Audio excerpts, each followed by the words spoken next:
The savannah burned with gold as dawn cracked open, a sky still haunted by the screams of the night. Dew clung to scorched grasses, silent witnesses to the war of tooth and claw that reigned before sunlight. Taro, a 9-year-old pre-human male, crouched in silence behind a gnarled thorn bush, heart slamming against his ribcage like a trapped bird.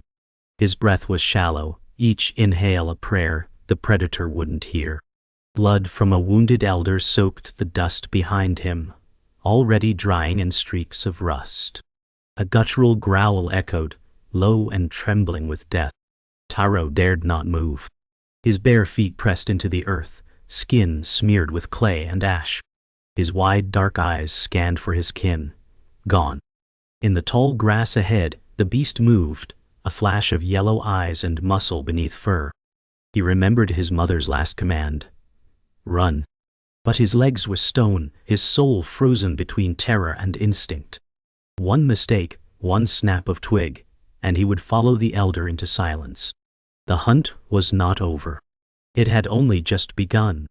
Taro finally moved, inching backward as the thorn tore a line across his shoulder. He didn't cry. He didn't whimper. Blood trickled down his back, but he only looked ahead, calculating distance, listening to the predator's breaths. Every heartbeat was a drum in the still morning. Behind him, the earth whispered warnings through each crunch beneath his heels. A twig snapped. The predator's head turned sharply. Taro bolted. The chase ignited like fire across dry leaves. Taro leaped through grasses, arms flailing, lungs screaming for air. The predator roared, jaws snapping inches from his legs. A ravine opened ahead, wide, dangerous, unforgiving. Taro didn't pause. He ran harder. The sky above was a silent witness, the sun climbing to watch either death or miracle. Air screamed past his ears as he flung himself across the ravine. The earth vanished beneath his feet. For a moment he flew, weightless, desperate. His fingers caught the far ledge, slipping on loose stone. He clung with every fiber of his being. The predator skidded to a halt, inches short of the edge, roaring frustration into the void. Below, jagged rocks awaited a mistake. Taro's fingers bled. His arms shook. But he climbed, scraped knees and torn palms forgotten. When he reached the top, he collapsed in wild silence. The predator paced the opposite rim, its eyes filled with unfinished hunger. Taro stared back, chest heaving, blood smearing his side. Today death had blinked. Taro moved through a dry riverbed, each step echoing solitude. The adrenaline faded, replaced by hollow ache and bone-deep fear. Buzzards circled above. He was alone now, separated from the tribe. Every rock, every shadow could be death. His legs burned.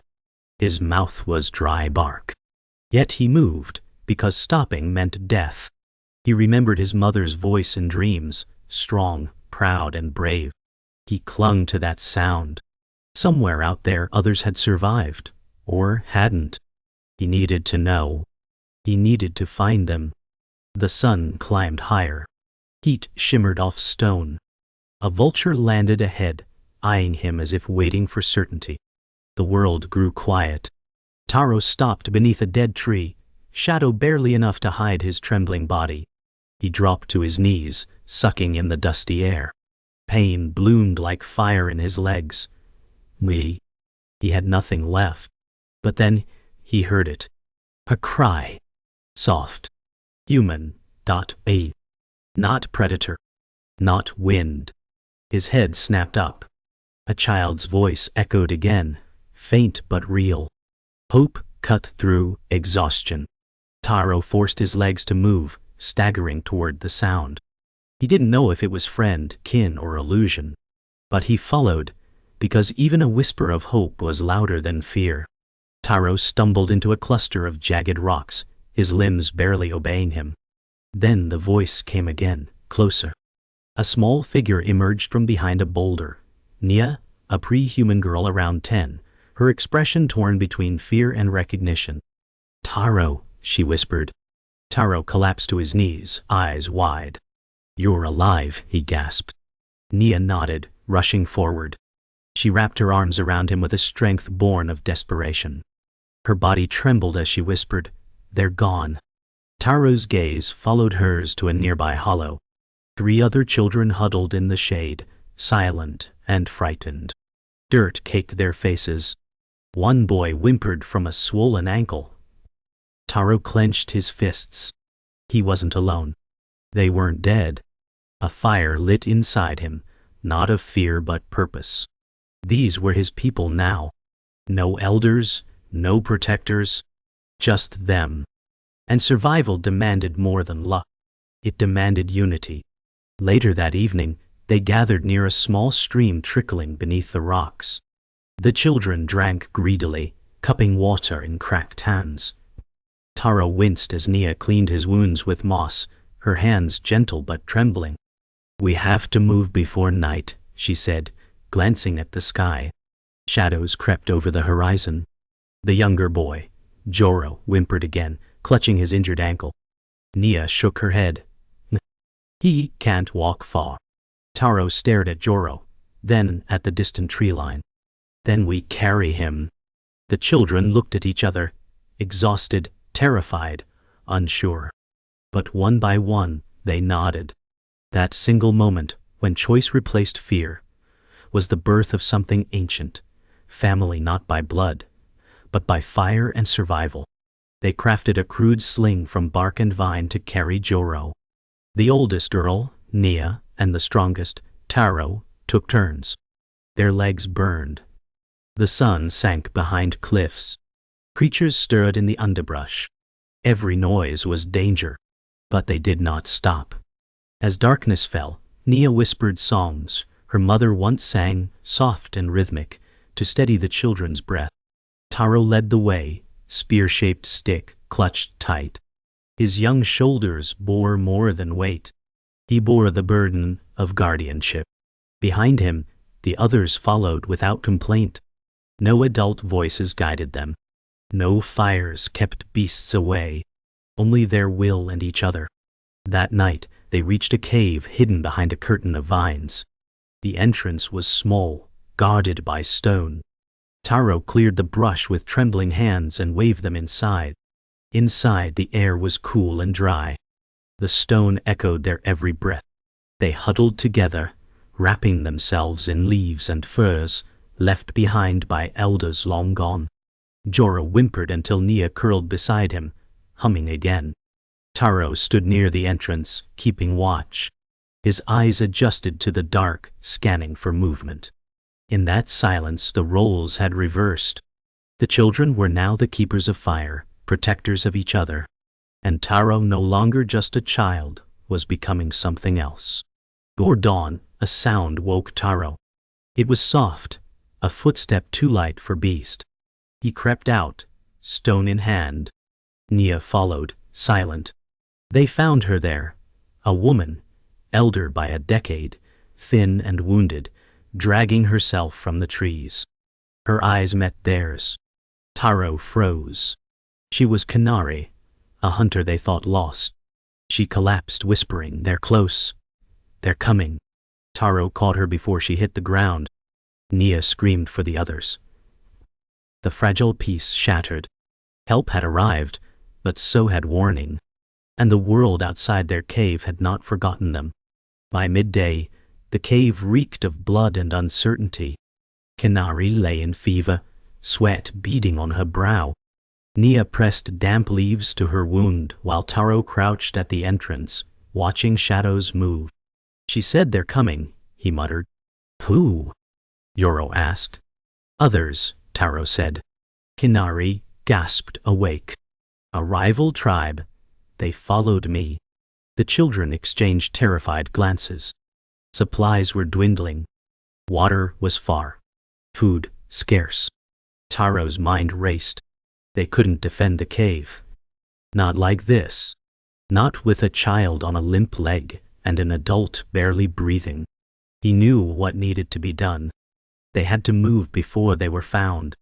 "We go at night," he said. "South. To the marshlands." Nia frowned. "It's dangerous." Taro looked at her. So is staying. A leader was rising in his voice, a thread of steel wrapped in fear. That night, under a bruised sky, they began the journey. Kinari, now barely conscious, was secured to a stretcher of woven branches. Each child took a corner. Joro, hobbling but determined, leaned on Nia. The marshlands were still days away, and danger grew with every step. Strange calls echoed from the cliffs, hyenas or worse. Moonlight lit their path in fragmented silver. Taro paused often, sniffing the air, feeling for wrongness. At one bend, they found claw marks on a tree. Fresh, he whispered. We keep moving. Taro's voice had changed, lower, steady. He didn't realize he had become the anchor. They walked faster, bones aching, the burden of silence heavier than their wounded companion. By dawn, exhaustion clawed at them. They found refuge in a rock formation shaped like a broken tusk. Nia scouted nearby for roots, while Taro examined Kinari's wound. Infection was spreading. The group was fracturing. Joro cried in frustration. One child refused to speak. Taro smashed a branch against a boulder, the sound sharp. We survived together or not at all, he shouted. Silence. Then Nia returned, holding tubers and bark. 8, she said, setting them down. The others obeyed. Taro met her eyes. There was fire in both. No adult voices. No laws. Just them. But now, they were building their own. In that hunger and pain, a tribe was forming. Later that day they spotted movement on the ridge. A group, too far to see clearly, but unmistakably watching. Taro froze. They found us, he whispered. Kinari opened her eyes, her voice a ghost. They want food, fire, shelter. Nia clenched her fists. We have none. Taro studied the figures. He didn't know if they would chase or pass, but fear hollowed his chest. If they follow us into the marsh, we're done. The children began gathering stones and sharpening sticks. Not for hunting, but for defense. For the first time they were not just prey. They were becoming something else, territorial. A line had been crossed. From survival to war. That night, rain came, violent and cold. The fire they built hissed and died. Taro and Nia dragged Kinari deeper under the tusk rock while the others huddled together, shivering. But they weren't just cold. They were angry, confused, stretched beyond what children should bear. A branch snapped nearby. All froze. Taro crawled to the edge of the camp, heart pounding. A shadow moved between trees. Then silence. He returned, drenched and wide-eyed. They're circling, he said. The children looked to him, not as a peer, but as their protector. Rain beat harder. Taro didn't flinch. He held his sharpened stick like a blade of bone. The age of innocence had ended. The marshland stretched ahead, thick with fog and buzzing with insects. Taro stepped cautiously, spear held tight, the others following. Kinari stirred on the stretcher, eyes flickering open. Don't trust the silence, she muttered. They pressed deeper, reeds brushing against their skin like whispers. Then the ground shifted beneath Taro's foot. It wasn't earth. It was bone. He froze. Beneath the shallow water, a massive skeleton lay half submerged, ancient and broken. Nia whispered, "What is it?" Taro didn't answer. The trees around them began to twist strangely, bark etched with claw marks too large to belong to any known predator. Something had lived here, something the forest had not yet forgotten. They weren't just trespassing. They were walking through a graveyard. And the forest, in its silence, was beginning to speak. They made camp atop a mossy rise. Trees stood like watchers, their limbs clawing the sky. Kinari, delirious, whispered fever dreams. The old ones lived here, before fire, before us. Her words chilled the children. Nia found carved stones buried beneath roots, spirals and markings unlike anything they knew. Joro asked. Who made them? No one answered. That night, the air grew heavy. Taro dreamt of creatures with glowing eyes and giant shadows that moved without sound. He awoke screaming, covered in sweat. The others stirred, eyes wide in the darkness. Nia sat up. You heard them too? She asked. None of them knew what was real anymore. The past wasn't buried here. It was alive, watching. At sunrise, a scream pierced the forest. One of the younger boys, Tama, was missing. Panic erupted. Tracks led away from the camp, barefoot, but too large for a child. Taro grabbed his spear. Stay here, he told the others. Nia followed without asking. The forest grew darker with every step. Branches arched overhead like ribs. They moved quickly, then slowed. Something was ahead, chanting? No, humming. A deep, rhythmic thrum. They reached a clearing. Tama stood there, untouched, staring into a tree marked with ancient red symbols. He turned, eyes glassy. She spoke to me, he said. Who? Taro asked. The forest, Tama replied. And suddenly, the trees no longer felt like trees. They felt like judges. They returned to camp with Tama silent. He wouldn't speak again that day. Kinari's fever broke, her breathing slow but steady. She sat up weakly. This land remembers, she whispered. What we take, it wants back. That night, Nia built a shrine using stones and bark at the edge of camp. Taro brought food and laid it down beside it. We give, he said aloud, so we can stay. The others followed, placing roots, leaves, shells. A strange calm settled. The wind shifted. The trees stopped creaking. It felt acknowledged, not forgiven, but tolerated. That night, no one screamed. No shadows moved. For the first time in many nights, they slept. But peace was not meant to last. Just before dawn, Taro woke to the crackle of broken branches. He rose slowly, spear in hand. Figures approached the edge of the camp, 3 adults, lean and covered in mud. Their eyes held no kindness. This land is ours, one said. Kinari tried to rise but fell. Nia pulled the children behind her. Taro stepped forward. We found it first, he said. The strangers smiled. Then you'll give it back. Taro's grip tightened. His voice didn't shake. We'll share what we've honored, not what we've stolen. A line had been drawn in the mud. This was no longer just survival. This was territory, identity, and a war that had begun long before they ever arrived. Taro didn't lower his spear. The 3 strangers stepped closer, their muscles taut, eyes scanning the camp like wolves sizing prey. You're just children, one of them scoffed. You don't own anything. Nia stepped beside Taro, voice steady. We bled for this place. Kinari tried to speak, but coughed blood. Taro raised his chin. You want fire? Share it, but hurt us, and we'll burn with it. The lead stranger narrowed his eyes. Then, burn. With a cry, he lunged. Taro ducked instinctively, swinging his spear and catching the man's shoulder. Chaos erupted. Nia tackled a second attacker, screaming. The younger children scattered. Kinari, half dead, pulled herself upright and flung a rock into the third attacker's head. The camp, once a fragile haven, became a battleground. This was no longer about shelter.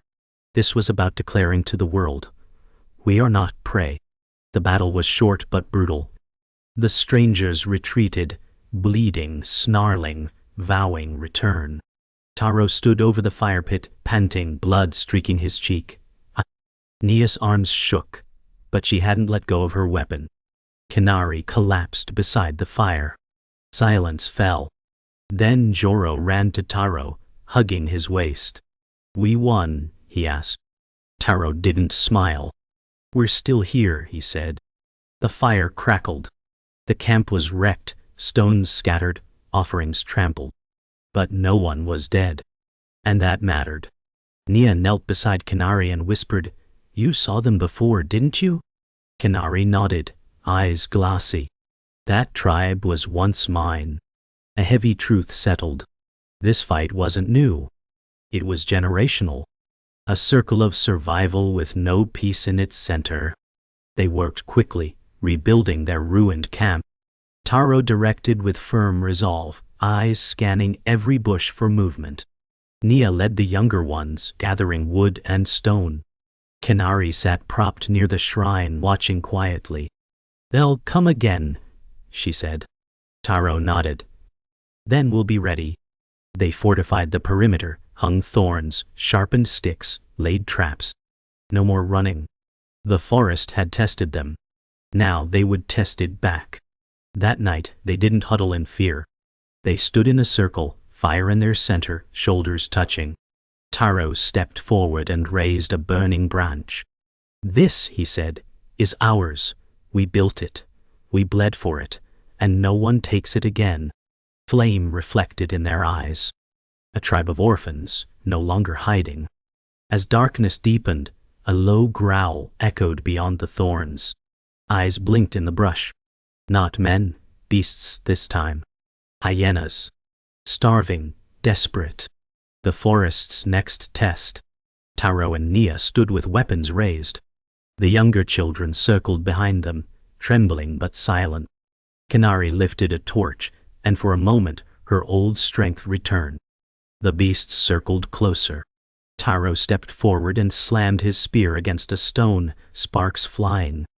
You want fire, he roared. Come and burn. The hyenas paused. One crept forward, then another. The fire blazed as Kinari thrust the torch forward. The alpha snarled, then turned. The others followed. And the night, for once, surrendered. The hyenas fled, but the lesson stayed. The children sat quietly around the fire, eyes wide not from fear, but understanding. The world would never stop testing them. Kinari spoke softly, voice raspy. You defended something sacred today. Not land, not fire, but each other. Taro nodded. We didn't run. The group nodded. Even Joro, whose hands still trembled. Nia whispered, now we make it stronger, bigger. And so before the sun rose again they worked, building a bigger fire pit, a water catch, a raised lookout. Every scar was a brick. Every loss, a wall. They weren't just surviving anymore. They were becoming. Tomorrow, the forest might return. But when it did, it would find a people, not just children, waiting.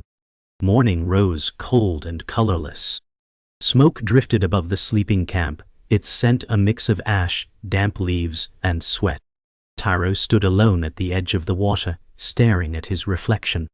He no longer saw a child. Not after what they endured.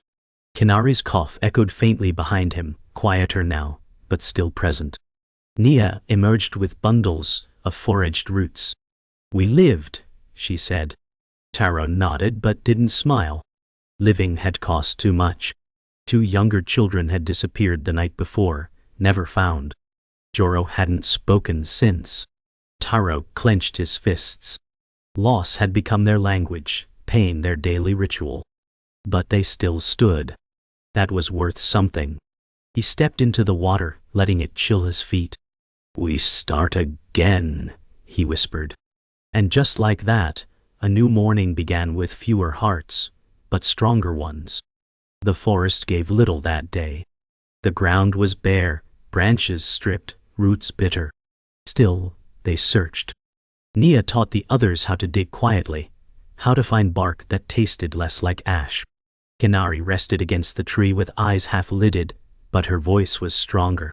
She taught with murmurs, how to track by bent grass, how to smell storm in the wind. Every scar on her body became a lesson. Taro listened, absorbing not just facts, but legacy. She wasn't a leader because of strength. She was one because she remembered. He watched Joro carry sticks without being asked, saw Tama share bark with a girl who couldn't stop crying. Something was shifting. The group was no longer held by fear. They were held by the quiet knowledge of each other. A new tribe, born from ash and hunger. Storm clouds built overhead by evening. Thunder cracked like bones breaking in the sky. Taro ordered the fire moved deeper into the rock shelter. Nia layered ferns over sleeping grounds. Kinari packed bundles from memory, preparing for the possibility of flight. But this time, no one panicked. They moved with purpose. When the rain hit, it was a wall. Cold, relentless. The fire flickered, but didn't die. Huddled close, they shared warmth. Joro lay across Nia's lap, asleep for the first time in days. Taro sat beside Kinari, staring at the cave wall. "Will it ever end?" he asked. Kinari looked at him, not with answers but with endurance. "No," she said. "But we get better at surviving it." Lightning lit her face. Not fear. Wisdom carved in lines that no child should see so young, but Taro understood. The storm passed, leaving silence. That silence was sacred. The group emerged to find trees, snapped, the marsh churned into mud and debris. A predator's tracks were among the storm's scars, large, deep, fresh. Taro traced them to the trees. "We weren't alone," he said. But nothing attacked. Maybe even the forest respected them now. They rebuilt again. Habit now. A wall here. A water catch there. Kinari taught Nia how to build snares. Taro carved tools from bone. They no longer looked like children. Their eyes were older, shoulders tighter, every movement honed. Even laughter returned, broken but real. They sat in the evening sun, soaked to the bone, breathing as one. They didn't know what the next day would bring, but for the first time, that didn't matter. As night fell, the fire crackled low. Around it sat survivors, not just of beasts or weather, but of a world trying to erase them. Taro held the first stone blade he had carved. Nia wore a necklace of shells she had found and cleaned. Kinari leaned back, gaze lost in the stars. "You'll forget my name one day," she said. "But not what I taught you." No one responded. There was no need. In that silence they had said enough. Tomorrow might bring teeth or fire or death again. But they were no longer waiting for rescue. They had become their own answer. And in that quiet flicker of flame and breath, something new was born. Not just survival. Not even strength. But the first roots of a people who would one day be called human. The sun rose without urgency, spilling light across the muddy ground, and steam rising from wet leaves. Taro woke before the others, his eyes opening to a still world painted in gold. He walked alone through the ruins of the last storm, feet quiet over softened dirt. Every step echoed the journey behind him, bone, fire, loss, and growth. He found the tree marked in red, the same one where Tama once stood frozen in a trance. This time, it felt different. Less warning, more invitation. He placed his hand on the bark. "Warm, one, alive." "We're still here," he whispered. The forest didn't reply with sound but with stillness. And somehow, that silence was enough. He stayed there for several minutes, his breath sensing with the wind. The boy who once ran from a predator now stood unafraid. He didn't need a name carved in stone to matter. He had left his mark on others. Back at camp, the others stirred slowly. Nia emerged first, clutching her shell necklace like a talisman. She spotted Taro returning from the trees, his expression unreadable. "You found something?" she asked. "No," he said. "But I understood something." She didn't ask what. She only nodded.